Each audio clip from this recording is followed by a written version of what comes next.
Son ambition était probablement de créer un centre de recherche de très haut niveau, mais je pense qu'il était aussi motivé très fortement par son souci de retrouver ses racines, ses parents, sa grand-mère, mais aussi le club de rugby de Colomiers et le foie gras. Les ambitions de Jean-Jacques ne se limitaient pas à Toulouse. Il avait eu de grands projets pour Toulouse, mais une fois ces projets plus ou moins aboutis, il était très investi dans la création de centres de recherche en économie partout dans le monde. Alors, par exemple en Tunisie, au Maroc, en Côte d'Ivoire, en Chine, il a beaucoup voyagé partout et donc il a ainsi aidé de jeunes chercheurs en particulier à s'investir dans la recherche en économie. Jean-Jacques a défendu le modèle nord-américain avec des working papers pour obtenir des critiques, participer à des groupes de travail, des séminaires, aller à des conférences, séjourner à l'étranger, dans des universités de bon niveau. Et il était vraiment convaincu que c'est par la recherche qu'on améliore la qualité d'enseignement et l'insertion professionnelle des étudiants.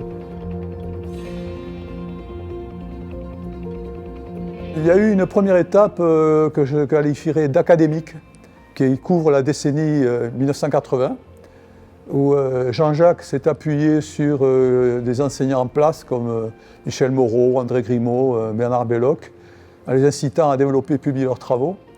Et cela a donné naissance en 1980 au GREMAC. J'insisterai aussi sur le fait qu'on s'est beaucoup appuyé à cette période sur le CNRS et l'INRA, ainsi que l'École des hautes études en sciences sociales. Mais donc c'est quand même un format relativement académique qui a été appliqué à cette époque-là.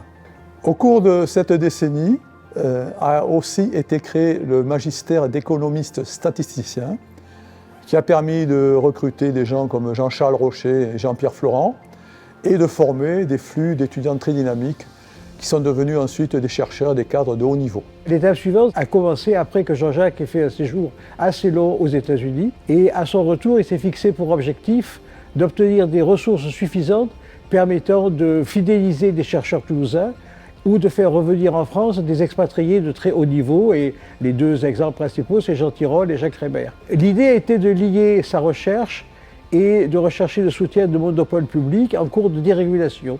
Il a mis en place un partenariat original, différent du consulting classique que font certains universitaires, mais fondé sur des relations de long terme avec des entreprises. L'idée était de garantir l'indépendance des chercheurs et le niveau scientifique des travaux, mais aussi la pertinence pour les organisations partenaires. C'est ainsi que s'est concrétisée la création de l'IDEI, l'Institut d'économie industrielle, en 1990. Et c'est sur ce socle solide que s'est construite la Toulouse School of Economics que vous connaissez aujourd'hui.